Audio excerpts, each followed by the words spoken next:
So I will just explain you the whole process once again. Okay. So in case taking and analysis. So what you do, you see first is the overview, or you can say the first 10 minutes. This is the first step of case taking.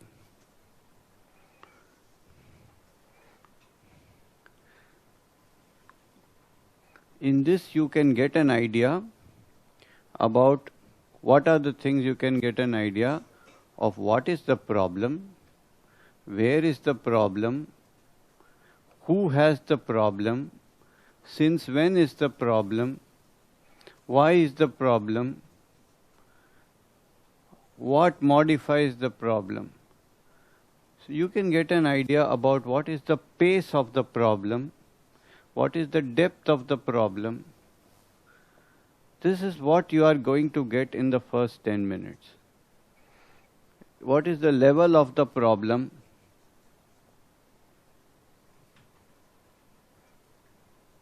What is the origin, duration and progress of the problem? How did it start? How did it progress?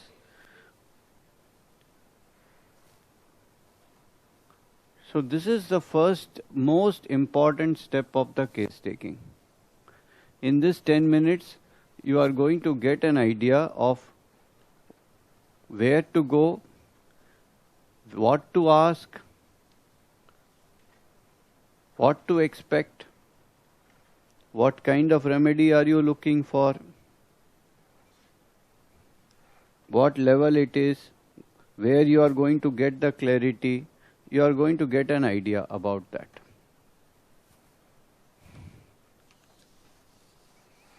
And once you get an idea about that, then you can start your process or understand. And then the next step is that you can understand, first of all, what is the chief complaint with its exactness. What happens exact, and what is the exact means what is the location, sensation, modality, concomitant.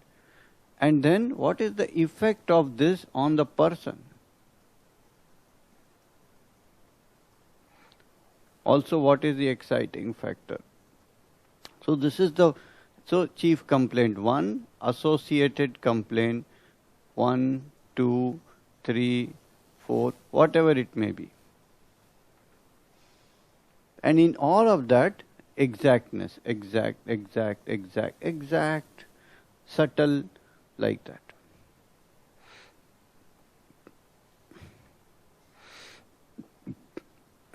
Then comes completeness.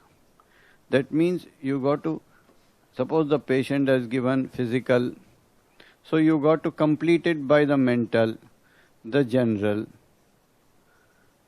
And in the mental, you can have the nature, the emotions, the psychosomatic manifestations, the delusions, the dreams, and then the fears, and then childhood, interests and hobbies,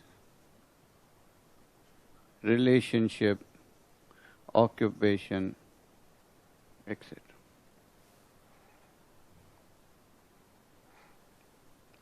A very important part of this is observation. And a very important part of this is peripheral vision. That means one thing leading to the other. For example, he may talk about, suppose he's talking about, let's say, his cravings. Maybe, doctor, I like this so very much, but I am to be very careful. If I eat this and that, then I can get problem, like this patient said. So more important than the craving becomes his cautiousness, or what it means. So in this way, peripheral vision, every stage of the case you are going to get symptoms of the mind if you look carefully enough. Then of course, the observation of his attendants, relatives, friends, etc. So in this way, you have to complete the whole information. Once you have the overview, the exactness and the completeness, then you go to the next step, which is the analysis. Analysis means that you divide it into the boxes. Roughly, I would think 8 boxes are good. So, in this box you have the pathology, and then in this box you have the local symptoms. 1, local symptoms 2 associated. Then comes the emotions and nature. Then comes the delusions and dreams. Then comes the sensation. Then comes the miasm. Then comes the genius. So in this way, you can understand little bit. This is the analysis. So you put everything in the right frame or the right box.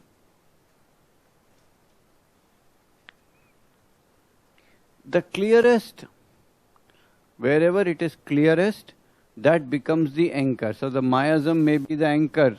For example, in this case, the miasm is the anchor. That is the clearest you can see. Because the pattern, so another word for this is pattern identification or pattern match, where the pattern clearly matches. As far as the local symptoms are concerned, or emotions or dreams are concerned, even sensation, all of them are patterns. You cannot take from one word, but there should be a whole pattern. This pattern can also be called, in local symptoms, it is called fingerprinting. So you have a clear pattern. So usually when you put it in boxes, each box will become like a fingerprint.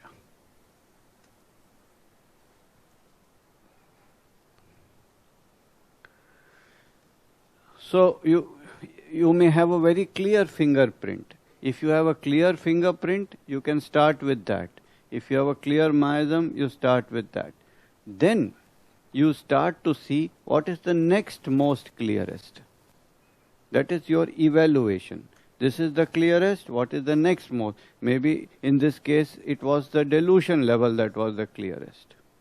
So from here, keeping this as the anchor, you look at this, and then when you look at the delusion level, then whatever remedies are coming here, look at that in the context of this one. Right? So which out of these fit this miasm? So by that time you will get a rough idea which remedies you are looking at. Then you can look at fingerprint 1, 2, pathology, emotions, genius, sensation, whatever it may be. The main, the most prominent, here comes the most individual and the peculiar. Here is where the individual and peculiar come. What is the most peculiar here? What is the most peculiar? Another important thing we left out is the word depth. That means each symptom has to be examined to the deepest possible level. So if the patient has fear of alone and dark, at night, if he has got fear, what is the fear? So that fear has to be examined. Then you come to the delusion in this case, that there is somebody standing near him or in the room. Then you ask, what is that person going to do?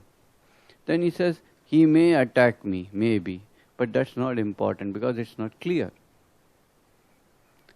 What is the experience? It's not clear. So the deepest level you can reach in this case is the delusion that somebody is in the room besides him. So you have to understand each one to its depth. If you push that further, you will go into unclarity, to the focal point where it is clearest. In this way, you have to take the main one from here, the main from here, the main, and then what is also important, another word that is important, is you can say the connecting thread. So when you go into the depth of something, so you will be able to see that that depth over here connects to the depth here, connects to the depth here, because ultimately at a deeper level, everything is just one thing. So definitely his vitiligo, his fear, his panic attacks, his nature, everything will be seen as one or as different aspects of the same remedy. And when that happens, when you see the connecting thread, either in terms of sensation, miasm, remedy, you can see a connection. Yesterday we saw one case where this, this kind of what he called compression, and the other side was open. This was connecting everywhere in his arthritis, also immobility. What is immobility? It is like this. What is the experience of scuba diving? It is like that. So you are able to see everywhere connection. Or you can see that the symptom, for example, he had pinching pain that comes suddenly and decreases slowly in cactus. So the remedy connects. So this is known as synthesis, bringing everything together, synthesis. Using one in order to understand the other, this is called synergy, where you are able to see symptom, system, and genius coming together. That is called synergy. So this is the whole process of, and finally, last word is confirmation. So once you have, after all this process, understood the remedy, you confirm it by certain confirmatory symptoms, which are often mandatory in all cases of that remedy, because they are very, very core or essence symptoms. For example, if a case is of, let us say, it is of Calcarea carbonica, so the feeling of insecurity, the sweating, the craving for eggs, these are usually confirmatory. The aggravation from slight exertion, ascending, fear of high places, cannot tolerate tight clothes. I have given all these confirmatory symptoms in Soul of Remedies, what you find in most of the cases of that remedy. This is the whole process.